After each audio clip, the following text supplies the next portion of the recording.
E, por vezes, a inclusão, né, indo além da acessibilidade, custa boa vontade, né, Flá?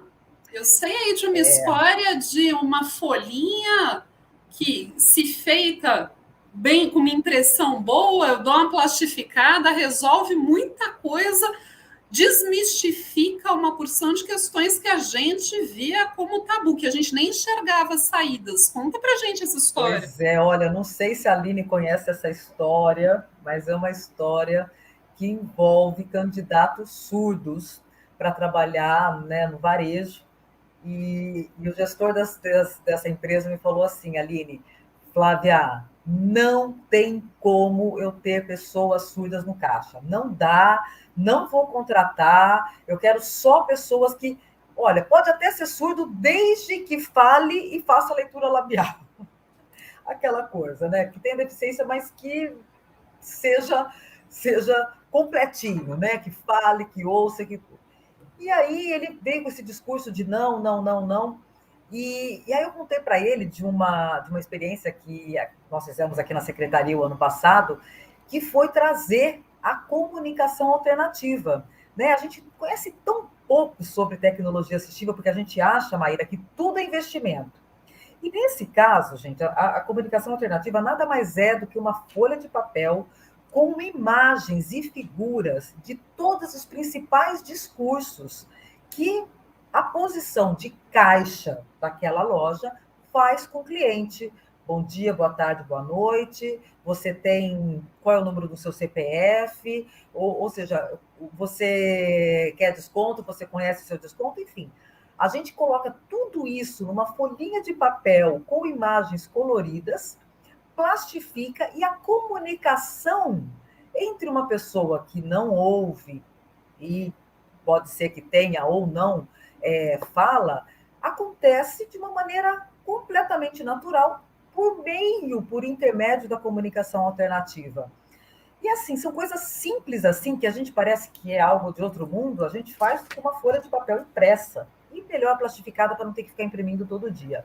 Né? Depois a gente passa um álcool, né? Nesse tempo de protocolos de Covid, passa um álcool, está limpinha de novo. E ele foi convencido. E a gente já começou a discutir sobre isso, né? De discutir esses discursos e começar a fazer os protótipos para treinamento. E por que não? Por que a gente. A fala, né? A fala, e a Aline está aí, né? A estudiosa, é somente uma das maneiras de se comunicar, mas a gente tem milhões de maneiras de se comunicar. Né? Então, a comunicação alternativa é um jeito simples e barato, Maíra, com investimento zero. Tá aí um baita exemplo que, com criatividade, que a Aline mencionou no começo, e boa vontade, desejo de fazer a inclusão acontecer, custa quase nada, né, Flá? Tem um impacto Prática, violento. é isso aí. E aí eu falo de comunicação alternativa e eu vou, assim, quem já viajou de avião já teve contato com a comunicação alternativa. Gente, aquele folhetinho que fica lá atrás da cadeira do avião, entendeu? Que não tem uma palavra sequer escrita. Você entende exatamente o que você tem que fazer no caso de acontecer algum acidente. Então, assim, exatamente isso.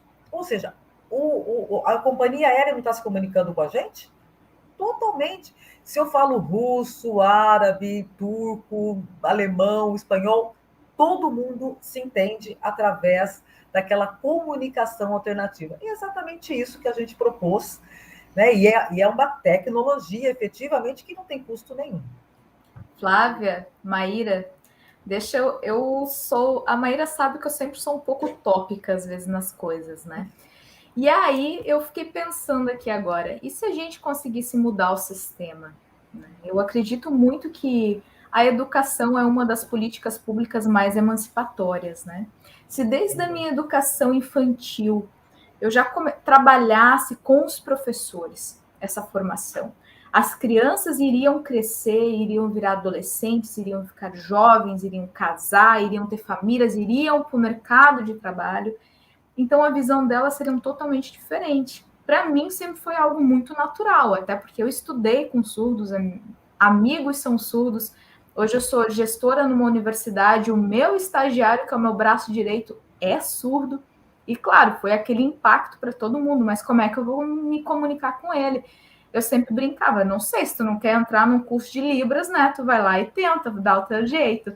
E nunca teve nenhum problema, a produtividade é a mesma. Então, muitas vezes isso é um preconceito e também uma falta de querer sair do comodismo que a gente está, do conforto, né? De querer aprender, de tentar se comunicar diferente, e talvez mexer num sistema que está aí. Então, é muito fácil a gente pôr cota para isso, por aquele outro, mas e por que a gente não tenta mexer no sistema, lá na base? Talvez em 10, 15 anos a gente consiga ter um avanço muito grande, muito idealizador. Eu sei que é um pouco utópico da minha parte, né? Tá falando em mexer em todo um sistema, mas eu acredito que seja uma das únicas maneiras, de fato, para a gente conseguir ter alguma mudança, porque a empresa tem que incluir, né? Existe uma lei, existe uma cota, ok, a lei está aí, mas e a forma que ela vai estar incluindo?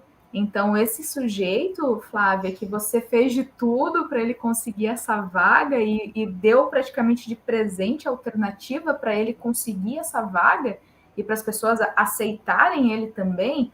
Então, tu imagina na cabeça das pessoas o incômodo. Poxa, eu vou ter que me esforçar, vou ter que aprender algo diferente.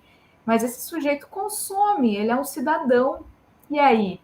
Vem aquela questão que a Maíra trouxe de indagação, né? Um custo é um investimento, né? E o quanto a gente também, quando a gente fala de relações humanas, que a gente prega muito, né, essa sociedade mais empática, mais sustentável, a gente bate diretamente nessa questão do custo. Porque ser sustentável também gera custo, aqui bem entre aspas, né? Se eu acreditar que isso é um custo e não um investimento. Ser inovador também é um investimento. Então, tudo isso transita por essa questão que a mudança tem que ser feita. A gente não vive mais numa época dos meus avós que a inovação era ter uma tobata arando uma terra. Não, hoje é muito mais além. Então, teve toda uma indústria que investiu nessa inovação para hoje a gente ter uma plantação muito maior, para a gente ter uma lucratividade muito maior também. E assim é nas nossas relações, né? E essa utopia me encanta, Aline, e aí eu vejo um equilíbrio nas visões, porque que a gente não perca, né, a esperança utópica. Mas enquanto isso, o que dá para ir fazendo agora? Sabe? Enquanto a utopia não vem, enquanto não somos todos efetivamente falantes de Libras, né, fluentes nessa. Enquanto vamos usar a comunicação alternativa que a Flá falou. Enquanto isso, eu faço o quê? Eu penso que a gente tem que olhar sim esse futuro e tem que se mobilizar dentro das nossas possibilidades nesse presente